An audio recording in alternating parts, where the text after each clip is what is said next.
everybody, and welcome back to RNBHomestead. Thank you for taking your time out and joining me on this journey to my urban apartment to my homestead property. So today we're going to be making homemade vanilla extract. I'm going to show you how to make it from scratch, actually cheaper than what you would buy in the store.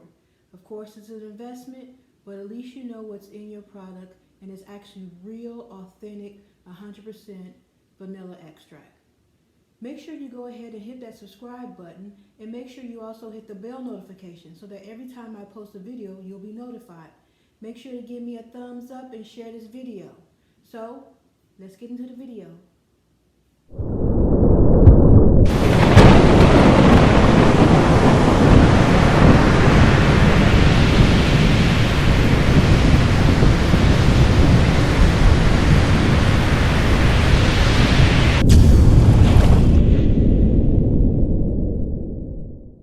Welcome back. So the first thing we're going to talk about is the ingredients that you will need to make your homemade vanilla extract. So of course you will need some vanilla bean. Now I got my vanilla bean on Amazon, but you can get yours at Whole Foods, Walmart, wherever you can get the vanilla bean from. I actually got mine native vanilla bean. It's a Pacific Trader vanilla bean extract.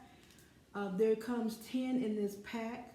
Now this pack ran me about $10. It was on sale, and so basically you get 10 per pack. Then of course you're going to need your medium. In my case, I'm going to use vodka. You can also use bourbon or brandy to make your vanilla extract. Again, it'll give it a different flavor, but most brands of vanilla extract are made with a vodka. Then I have, of course, my bottles that I'm going to use. These bottles, what I did was I actually got these bottles from Target. They were again on sale for $8 a bottle. What I did was I actually put soapy water in to clean them out and then ran them through the dishwasher to distill them. So you know, they come in a little cool little bottle that you cap. Okay. Then of course you'll need, for me, a measuring cup, a little knife. This is my favorite knife. This is a Cuisinart knife. It's a paring knife, and it's extremely sharp and very durable. I personally have the set. They come in different colors depending on what the knife is used for. Then I also have some scissors to cut the pack and a plate also, and we'll get into the reason for the plate. So let's talk about vanilla extract and what's this used for. Usually people think of vanilla extract only in probably just maybe cakes, but you can use them in cookies and muffins. Also, if you are a person who makes homemade bread, if you have smoothies, you can also use it in your coffee if you are a coffee drinker. But it has many different uses. Now, I do have to tell you that this will taste different than your basic generic vanilla extract that you get in the store. You can either get the real vanilla extract or you can get the generic, I guess it's, I call it fake vanilla extract, but it's the cheapest brand that most people get. So you'll taste the difference when you between the homemade and the store-bought. Also, if you were to buy pure vanilla extract from the store, you are looking like a bottle like this will probably run you anywhere from $15 and up. If you go bigger in the bigger bottles, you're going to actually probably pay about $20, $25. So just imagine if you had this size, what you'd pay for it in the store, because it is a difference in the taste and the quality. So let's get into making this vanilla extract. So the first thing we're going to do is we're going to take the vanilla bean and we're going to cut it open. And as I said before, there's about 10 vanilla beans in each package. And the recipe that I use calls for to use all 10 per bottle, because it's basically based on how big your bottle is. Some people use 3 or 5. I use 10 because of the bigger the bottle.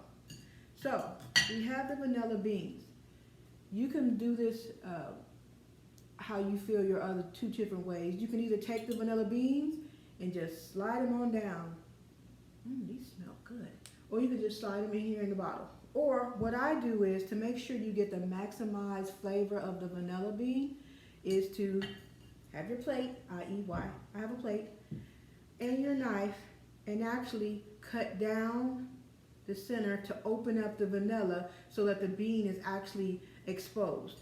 So let's go ahead and cut a couple of these out, and then we'll go ahead further on. So let me cut these beans up.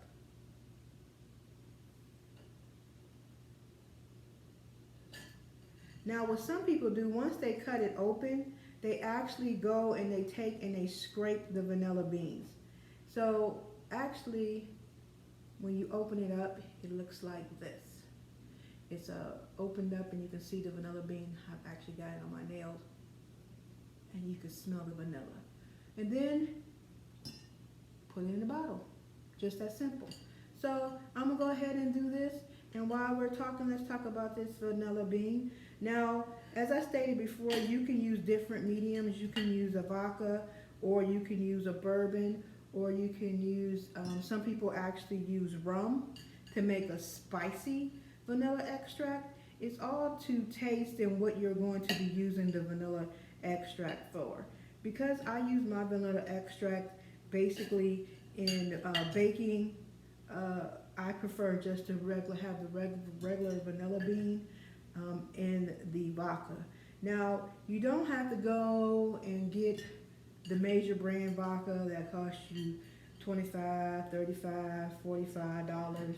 You can go right in the regular store. I don't know, like in Virginia, you can buy, you don't have to go to what we call our ABC stores to get, smells wonderful, to get your alcohol. But like in Maryland, you actually have to go to a liquor store in order to buy the vodka. But either way, you can get the real cheap brand. You can get like the $9.99 brand. It really is not detrimental as to which brand you get.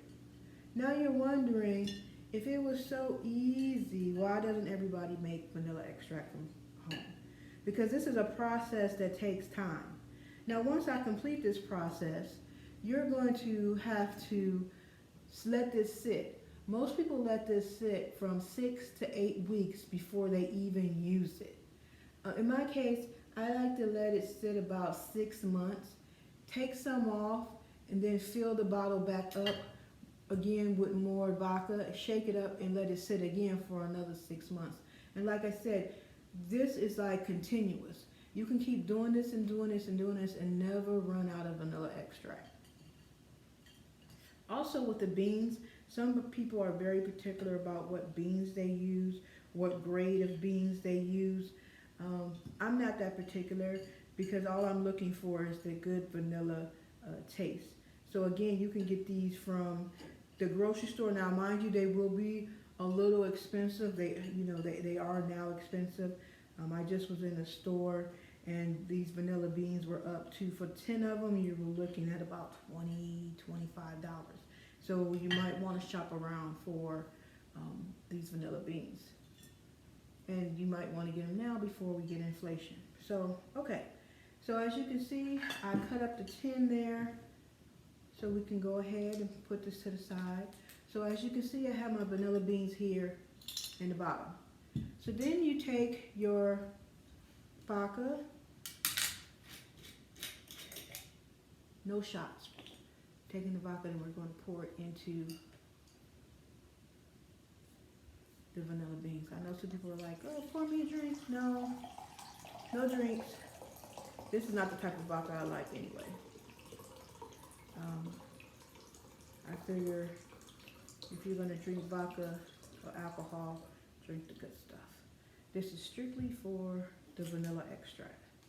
So this is about 2 cups. Now the argument is that for every 5 vanilla beans, you would add a cup. So for these 10, technically you could add 2 cups. Me, I actually fill the jar up to this point. So that usually takes, I want to say, about 4 or so cups of vodka. But let's go ahead and see. I don't fill it all the way to the top because I leave room, because once you fill it up, you have to shake it. So you want to make sure that you put it in a little measuring cup, not for, because you want to measure the vodka you're putting in.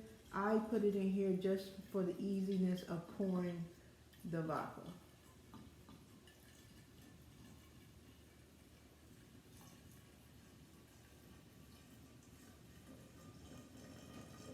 And as I stated before, you want to let this sit at least 8 weeks before you use it. And at least once a week, you want to store this in your pantry or dark area of your pantry, not where there's no light at. And you want to make sure that at least once a week that you shake it up. So as you can see, this is 2 cups. So again, like I said, I need about 4 cups of the vodka. So let's pour.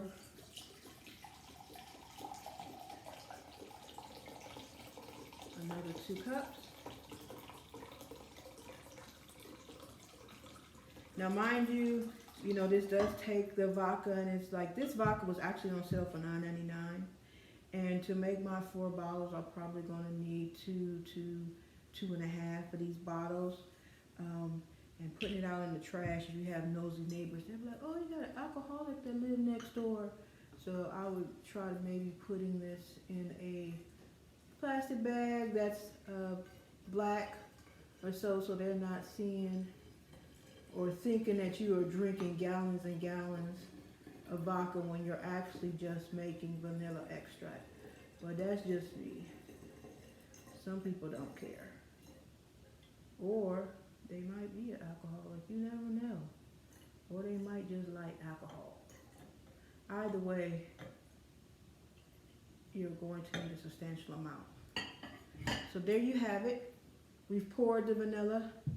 We have the vanilla bean in there, and we've poured the vodka. I'm going to cap it. Okay, me and this is going to fight.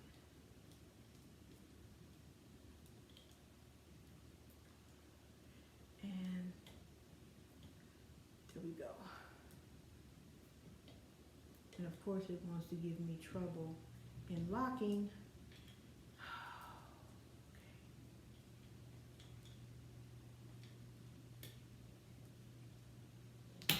There.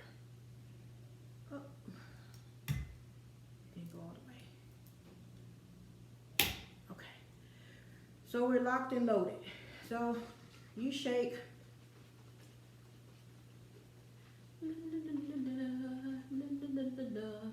Shake it up, shake it up. So there you have it. And as you can see, the little brown flakes that's that vanilla bean that's in there. It's going to give it that added taste. So we're going to do this 3 more times.